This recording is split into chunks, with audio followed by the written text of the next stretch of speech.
ಮಹಾಲಕ್ಷ್ಮಿಯ ಅಲಂಕರಿಸಿ ಕರೆದರು. ಶ್ರೀ ಮಹಾಲಕ್ಷ್ಮಿಯ ಅಲಂಕರಿಸಿ ಕರೆದರು.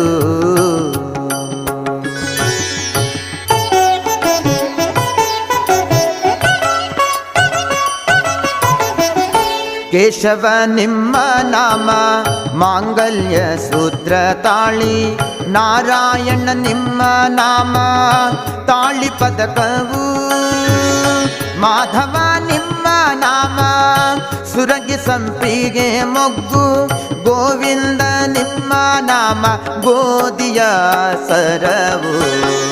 ಶ್ರೀ ಮಹಾಲಕ್ಷ್ಮಿಯ ಅಲಂಕರಿಸಿ ಕರೆದರು.